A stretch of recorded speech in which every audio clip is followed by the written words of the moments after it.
தேனியில் பறக்கும் படை அதிகாரிகள் தீவிர சோதனையில் ஈடுபட்டு வந்த நிலையில் அமைச்சர் உதயநிதி ஸ்டாலின் அவர்களது வாகனத்தில் சோதனைகள் நடத்திய பொழுது சில ஆவணங்களும் மூட்டையாக இருந்த சில பணியன்களும் கைப்பற்றப்பட்டிருக்கின்றன. 3 மூட்டைகளில் 2 மூட்டைகளில் பணப்பைகள் இருந்ததாக தகவல்கள் வெளியாகி இருக்கிறது. இதற்கான உரிய நடவடிக்கைகளை தேர்தல் ஆணைய அதிகாரிகள் எடுப்பார்களா?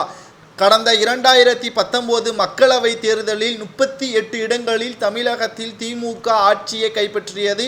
ஆனால் தேனி தொகுதியை மட்டும் ஆட்சியை கைப்பற்றுவதற்கு தவறியது.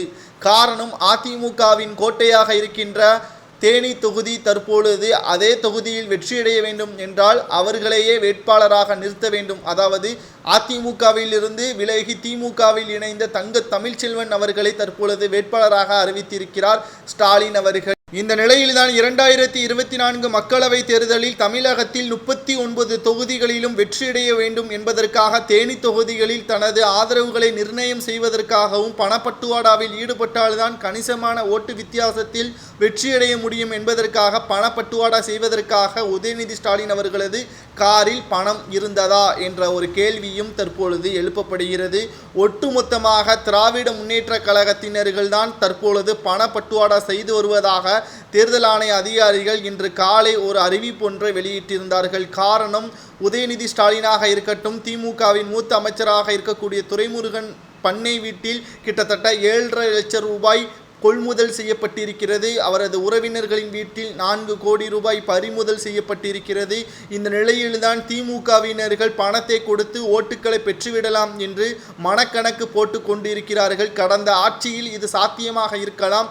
இந்த முறை நிச்சயமாக மக்கள் ஏமாற மாட்டார்கள். ஒருவர் கூட திமுகவிற்கு வாக்குகள் செலுத்துவதற்கு பணத்தை பெறமாட்டார்கள் என்பதுதான் தற்பொழுது இணையதளங்களில் வைரலாக பரவி வருகிறது. உதயநிதி ஸ்டாலின் அவர்களது வண்டியில் இருந்ததற்கான ஆவணங்கள், சரியான ஆவணங்களை தேர்தல் ஆணைய அதிகாரிகளிடம் கொடுத்தால் மட்டும்தான் மீண்டும் அவருக்கு அதை திருப்ப கொடுக்கப்படும் என்றும், சில மூட்டைகளில் பணங்கள் இருந்ததாகவும் சில மூட்டைகளில் பணியன்கள் மற்றும் ட்ரெஸ்ஸுகள் இருந்ததாகவும் கூறப்படுகிறது.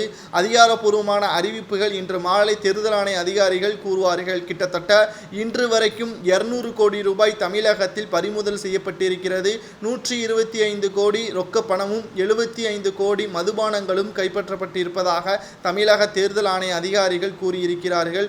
சரி, இவற்றை அனைத்தையும் எதற்காக பயன்படுத்தலாம் என்பதை உங்களது கருத்துக்களை கமெண்ட் வாயிலாக கூறுங்கள். சரி, உதயநிதி ஸ்டாலின் அவர்களது வாகனத்தில் சோதனைகள் செய்தால் அவருக்கு தண்டனை வழங்கப்படுமா அல்லது தேனி தொகுதி வேட்பாளரை தகுதி நீக்கம் செய்யலாமா என்பதை கமெண்ட் வாயிலாக மறக்காமல் கூறுங்கள். நன்றி, வணக்கம், ஜெய்ஹிந்த்.